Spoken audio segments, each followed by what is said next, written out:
Merhaba herkese. Ben Pera'yı tanıtmadan önce organizatörlere bütün emekleri için ve böyle güzel bir program yaptıkları için teşekkür etmek isterim. Biz çok iyi vakit geçirdik. Umarım herkes için çok keyifli olmuştur.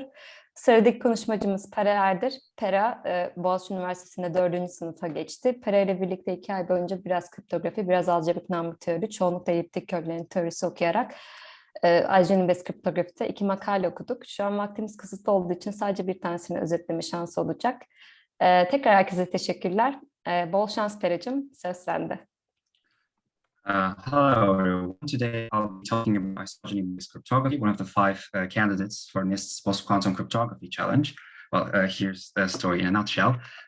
America's National Institute of Standards and Technology recently launched an open challenge for mathematics and cryptography enthusiasts that might come up with cryptographic schemes that are resistant and considered resistant and safe for quantum computer attacks. And this resulted in these five candidates that I've listed here. And although I'll be only talking about isogeny-based cryptography, I wanted to include the other four as well as their hard problems. A hard problem is a problem that is considered to be mathematically difficult to solve that a cryptographic scheme relies on. And actually what's very interesting here is that all these five hard problems require quite a decent amount of theoretical mathematics. And I thought that would be very interesting to introduce. And I think it shows once again that theoretical mathematics is quite important.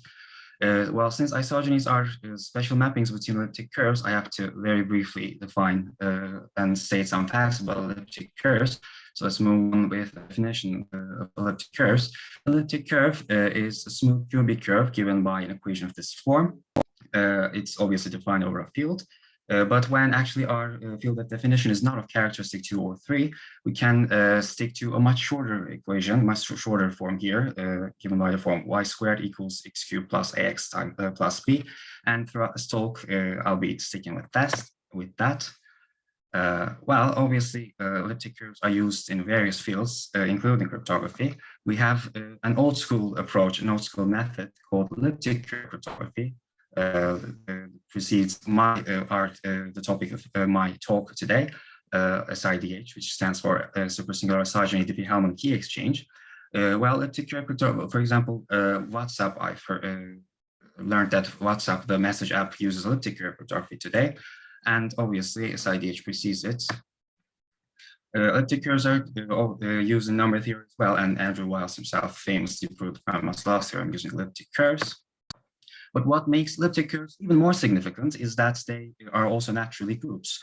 And under a geometrically constructed group operation, the points of an elliptic curve will give a group structure. And I will now try to very briefly introduce the group law.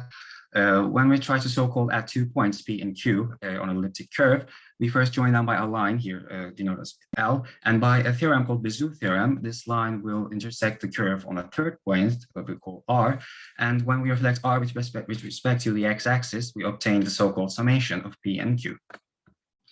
We can obviously add a point on itself by letting our second point Q to slowly tend to P, and then obviously this line L will be tangent to E at P, and the rest of the procedure is similar. I have said that elliptic curves are groups, so they need an identity element. And actually, the identity element arises from the very way we define this group operation. When we try to add 2 points P and minus P, the inverse point of P, that is its reflection with respect to the x-axis, remember, we first join them by a line L, but when we also need to remember a third intersection point with the curve, which is non-existent here. So what we do is the following: we create a third point that hypothetically lies on every vertical line, and we call that point the point at infinity, which will be our identity element, P summation minus P. Here I very briefly tried to give the 4 group axioms as well as the 5th one that shows this group law is in fact commutative.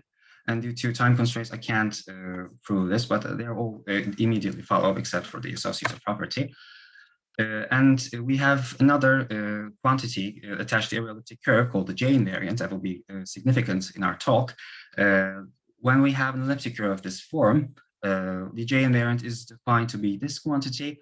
And J invariants are actually used in defining isomorphism classes of elliptic curves. That is, two elliptic curves will be isomorphic over the algebraic closure of our field of definition if and only if they have the same J invariant. And this fact will be important later, so let's keep that in mind. Now let's move on with isogenies, build block of our cryptographic scheme. An isogeny is a non-constant rational map between two elliptic curves that sends the point at infinity of the first curve to the point at infinity of the second. And two elliptic curves are called isogenous if there exists an isogeny between them. As an example, perhaps as the simplest example of an isogeny, I can cite the multiplication by L map, where L is an integer, and the multiplication by L map sends a point P or to L times P. And remember, when we add a point on itself, we remain on the same curve. So this will be, in fact, what we call an anamorphism quite later. Here is another example of an isogeny, 5 isogeny, or a finite field F37. I've just included this so as to convince you that isogenies are quite tedious and hard to compute. And although this is a 5-degree isogeny, when we move up to higher degrees, let's say, isogenies become even more tedious to compute, and that will actually contribute to our hard problem as IDH. Well, we have a significant subgroup of an elliptic curve called the L torsion subgroup, and it will consist of all the points that are of order L, that is, points P that are mapped to the points at infinity under this multiplication by L map. And this L torsion subgroup will always be isomorphic to the direct product of these two cyclic groups, Z mod LZ. We have special sorts of isogenies called separable isogenies, all of which have finite kernels. And throughout this talk, again, I will be sticking to separable isogenies only and deal with finite kernels. And this degree of a separable isogeny is defined to be the number of elements in its kernel. We will be using that as well. Okay, we have another concept here. Given an elliptic curve, two elliptic curves, E1 and E2, and an isogeny phi, a natural question would be, is there an isogeny the other way around, from E2 to E1? And the answer is, in fact, yes. For every such isogeny phi, we have a unique isogeny, denoted here as by phi hat, from E2 to E1, that we will call a dual isogeny. And in fact, the composition of a dual isogeny and the isogeny itself will give a multiplication by an integer map, a simple multiplication map. Okay, we have another theorem that will be quite important here. When we have an elliptic curve and a finite subgroup H of that elliptic curve, by actually quite a clever trick, setting this H to be the kernel of an isogeny, we can always construct a separable isogeny that will admit this H as its kernel by letting the image be this quotient. And we will be using this theorem as well. Let's also keep that in mind. We have here a formula called value formulae, which is used in computing isogenies. I've again included this just to convince you that isogenies are quite tedious to and quite hard to compute and find. And this is long, but obviously computers will give out a result, but it's very long. It's a very long one, let's say. Okay, let's move on with the anamorphisms. An anamorphism of an elliptic curve will be a map from from the elliptic curve E to onto itself, and actually the set all anamorphisms of an elliptic curve will form a ring under pointwise addition as our additive operation and composition of functions as our multiplicative operation. And what's even better is that we can classify elliptic curves according to their anamorphism rings. When an anamorphism ring of E is an order in a quadratic number field, and this will be subsequently abelian, we call this elliptic curve E an ordinary elliptic curve, whereas if the anamorphism ring is a maximal order in a quaternion algebra, which is obviously non-commutative, we call this E a supersingular elliptic curve. And actually all supersingular elliptic curves, and obviously their J invariants, can be defined over a finite field Fp squared. And since we have a form on Fp squared, we will use supersingular isogeny, supersingular elliptic curves in our cryptographic scheme. And also I've read that there's an attack found for ordinary elliptic curves as well. So we will stick with supersingular elliptic curves. And on a given set of elliptic curves, being isogenous actually gives rise to an equivalence relation. And we obviously say that two isogenous elliptic curves are on the same isogeny class, and two elliptic curves that are on the same isogeny class will be either strictly both supersingular or both ordinary. So we can't have for isogenies between elliptic curve between a supersingular elliptic curve and an ordinary elliptic curve, or vice versa. Okay. Sorry, a very important fact again. An elliptic curve over a finite field will be finite. We'll be using that as well. Okay, moving on to a simple key exchange protocol that our more complex one will actually mimic is Diffie-Hellman key exchange. This is not safe, considered safe quantum. Well, this is not quantum safe, but our protocol SIDH, which remember stands for Supersingular Isogeny Diffie-Hellman key exchange, actually almost imitates this one. So let's give a brief summary of this as well. Well, we have two parties traditionally known as Alice and Bob that want to communicate over an insecure channel using public parameters, a cyclic group G, a small g in an element of this group of order n. And when Alice and Bob try to communicate, what they will do is the following. Alice will pick an element A from this quotient group, sigma and Z, and this will be her secret exponent. And Alice will compute G to the A and will transmit to Bob, and Bob will similarly pick a B and compute G to the B and give it to Alice. And having received G to the B, Alice will compute using again her secret exponent G to the B to the A, and Bob will also do a similar thing. Will compute G to the A to the B. And since we had a cyclic group at the beginning, the cyclic group will also be abelian. And obviously, in an abelian group, these two elements will coincide, and their shared secret will be given by this G to the AB. This is, in a nutshell, our protocol. We move on to our key exchange protocol now, the one that we use isogenies, and that is considered quantum safe. Well, here, again, Alice and Bob will want to communicate over an insecure channel. And what they do is the following. Alice will choose a finite subgroup. We have a supersingular elliptic curve as a public element. And here Alice will choose a kernel A that is a subgroup of this E. And remember that this E was a supersingular elliptic curve that is over a finite field. So it will be a finite group, and its subgroup will obviously be a finite subgroup as well. And by the theorem I've recently stated, remember that this subgroup will give rise to an isogeny that admits this subgroup as its kernel. So Alice will compute an isogeny phi I, and Bob will similarly compute phi B. And what they will do is that they will move on this commutative diagram and will reach at the same J invariant and well, different elliptic curves. So let's move on to that now. Let's give more details now. We fix two small primes, LA and LB. These are usually chosen to be 2 and 3 in papers, if you're interested. And we define another prime whose existence is guaranteed by a theorem called Dirichlet's theorem. And we define it as LA times LB times a factor plus B. We define it this way so that LA and LB don't divide P, because some of our theorems will only work in this way.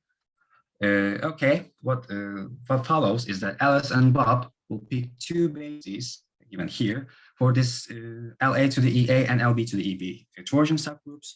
So far, I have given all these public parameters, and now moving on to private parameters. Alice will, similar to Diffie-Hellman key exchange, Alice will choose an A from this group and will compute a subgroup using her basis points as well as her secret element generated by this PA plus 8 times QA.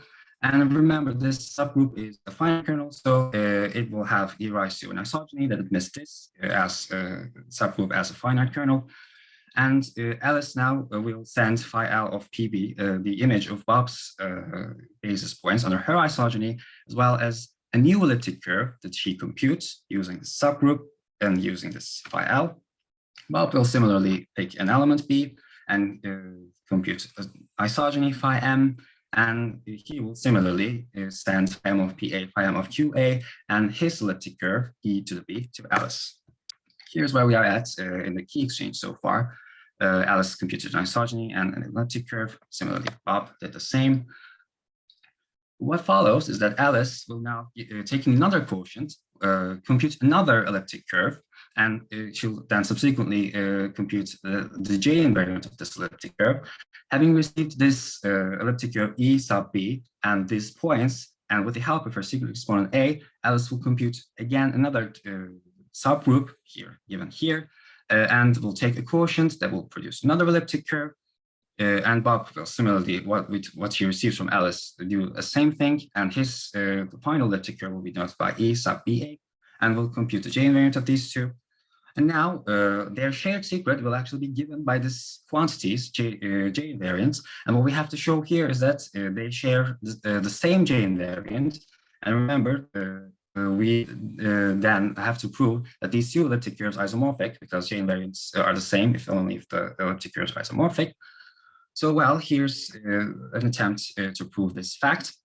We have to consider the restriction of Alice's isogeny phi L to Bob's kernel B. And we have to actually show that this B remains isomorphic to itself under the isogeny phi L.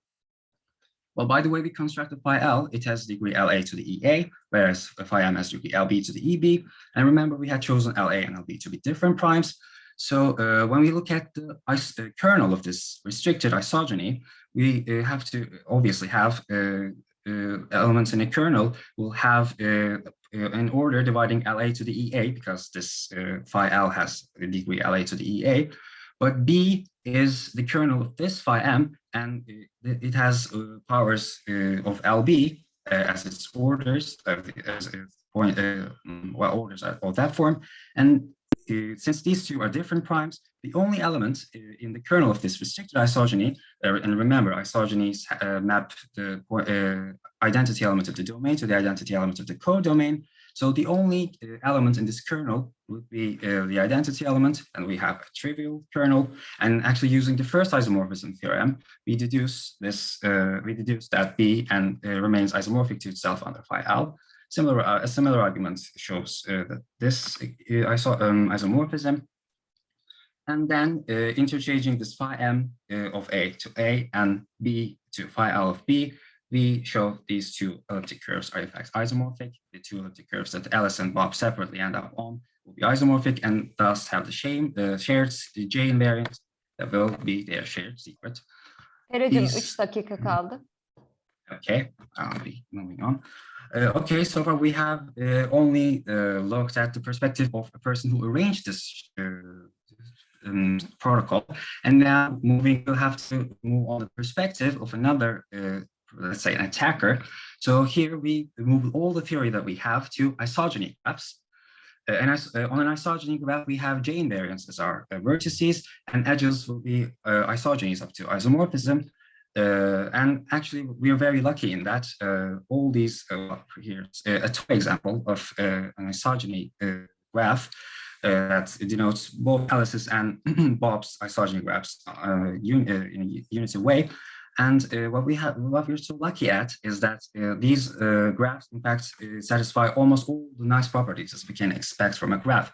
For example, the graph of L isogeny will be L plus 1 regular, or L isogeny graphs will also be connected. And here's the other examples.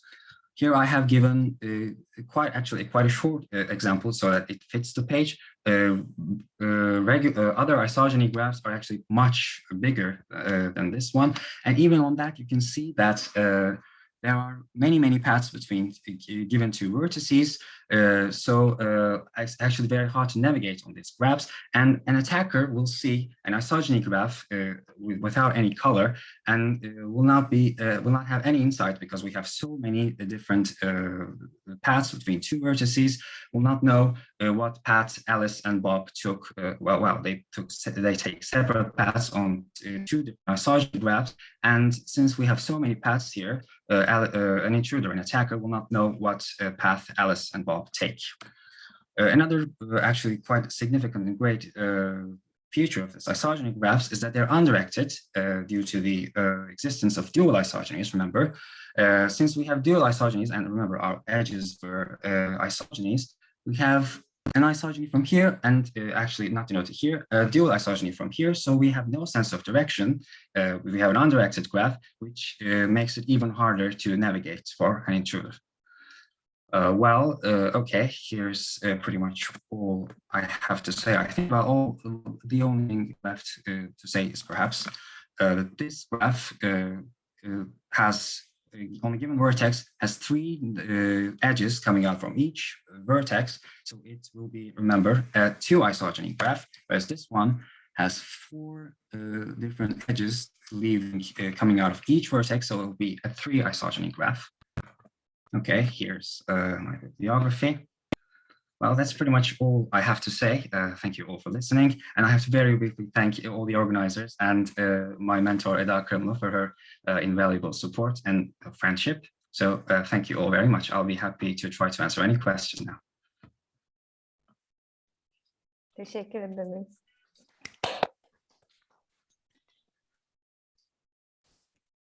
Ben